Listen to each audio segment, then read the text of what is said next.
Hey there and welcome back. So, number 2. This is, I'm going to be a bit bored doing this. Way. Right, so get that out of the way with. Now, as you can see, this is what we're going to use to go down on this layout.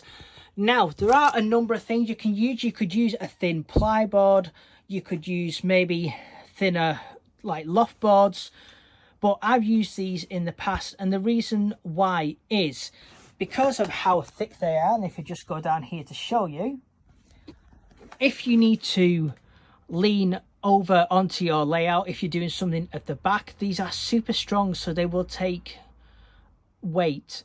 So if you're resting on them, if you're having to lean over, then you're pretty safe in what that they can do. And also with these, as you can see here, just show you the 2 packets side by side, is that these interlock together as well. So they do give you a great little way to make sure that you get that bit of a better, nicer finish. And when they are locked together, it means also that you're running less of a chance of having big gaps going down the middle that you're then trying to fill. And if you're doing, say, if you wish to do a section at a time, you can quite simply do one section, pop it down, do the next section, slide it up to it when it's all cut out. So that's another thing as well, so it can make it quite good for doing that with. So what we'll do, I'll skip a little bit, I'll get a couple of these boards out to show you, and I'll just pop them down on top of what is going to be the layout, so then just quickly you can see how they go together. Right, okay, so as you can see, we have a couple of the boards out, and let's just show you. This is where that they will slot in together. Now, don't be worried if you get a little piece like this. It is only chipboard, so it's not that bad. It is, you can move it quite easily out of the way. Or if you do want to fill this little tiny piece in, it won't be too bad. Now, what I would recommend with is, I know it seems self-explanatory, but, just to let you know, is that when you start off, you always want to start off going the same way with these. Obviously, with them interlocking. And the way that I would recommend doing this is starting with this side, because normally if you get, say, one of these boards out, as you can see here, this one is slightly a little bit damaged. And if we took this one away right over to this edge, because of how close that it's going to be over here, you're not really going to use that bit, you're not really going to see it. And it won't be, it won't make that much of a difference to the structure on the side. So just going back to these, if I can kind of try and do this one-handed. There we go.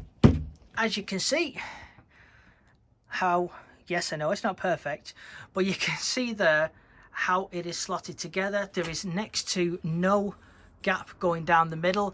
And also as well, it will give it some extra strength that it's locked in together. Let's see if we can just try and, there we go. So as you can see there, it's locked in together, nice and strong, and also it means that it's not going to go anywhere. Plus, the other thing with having this is with it being locked in together like this one is that if you're doing multiple pieces, you need to say, as we've got down here, if I just zoom in to show you, that was really bad. But as you can see there, we've got this edge. And it means that if, say, for example, this piece here was to line up close to that edge, it means that when we cut the excess off here, then this board can literally just slide in without having to lift the piece up, completely move it out of the way. And this is also a good help. It just makes it a little bit easier for you to put everything together.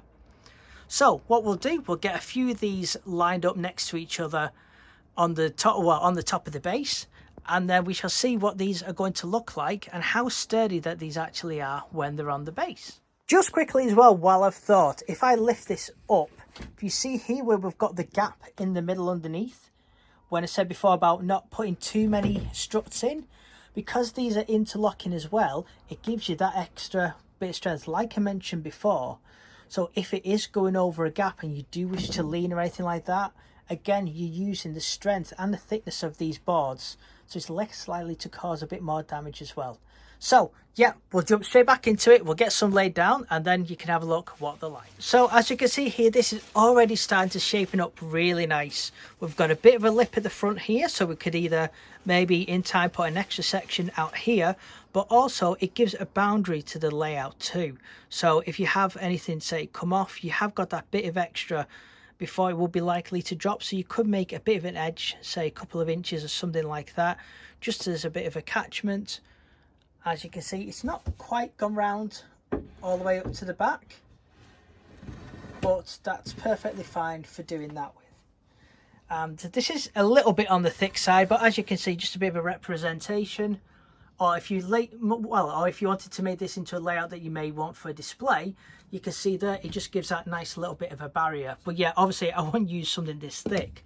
So as these are going down, let me just show what I meant before.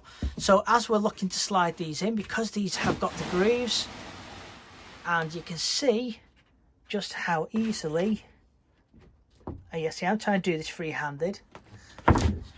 There we go.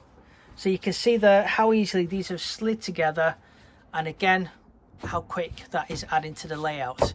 So the next bit is going to be interesting, because as you can see there, that's where we are going to have to cut some out. So again, we'll just show you with it sliding in, and again just how easy that this can make it put your baseboard together.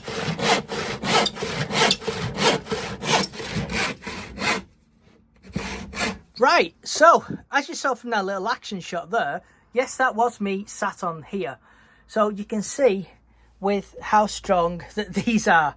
So, you know, yes, that is the thumbs up from the assistants today. So, yes, another thumbs up. Right, so it's all good. And I will put a disclaimer out there that if there's anybody younger trying to do this and you are using a saw or anything sharp to cut anything, then always get the help of someone else, and always make sure you're taking the correct safety measures. So, but as you saw again from that little action shot, that there is more than enough strength in these boards. And I was sat, if I just put my hand underneath there, that is between two pieces of the wood underneath. And I was sat on that and it didn't break. So as you can see, you know, again, it just shows how strong. Yes, we know, yes, the helper wants to get his thumb in again. So we can see just how strong that these boards are. And just, again, why personally I like to use these, because it just helps if it's a layout that you may need to go on to. And as you can see there, that's how easy that piece is just sliding in. And we are possibly going to trim it, but if we decide to leave it, as you can see there, we've got a nice little extra piece, and if you look, that is actually just wide enough for a bit of a siding, so we may leave that piece there.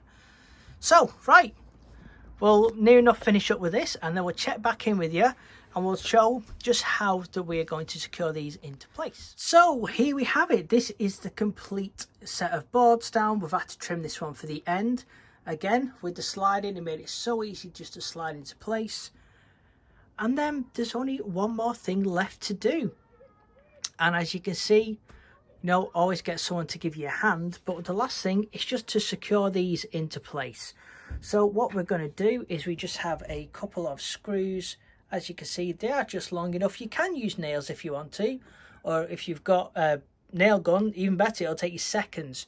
But it's literally just a couple of screws in each board, or maybe just one at the front, and all this is doing is just to stop them, or to help them to stop moving around. But these are super secure, and I will show you one thing. When I was sat on it before, if you can see, it was just dropping slightly to this one side. It wasn't the board, it was the frame, and that's just because of the single leg that we've got in the middle. So always make sure you've got plenty of support, and we've just had to add that extra piece in. So all I will do is I'm just going to pop these couple of screws in, which will hold everything together, and that's the base done, and that's ready for the next part of the build. So with that being said, I hope you've liked this video. I hope you found it helpful. Like underneath, thumbs up, and hit that subscribe button, and stay tuned for the next episode, where we'll be doing obviously a bit more. We'll be putting down, maybe just dry laying a little bit of track, or we may even do a little bit more than that. So again, I hope you found this helpful. Hope it's given you some ideas, and with that being said, we shall see you in the next video.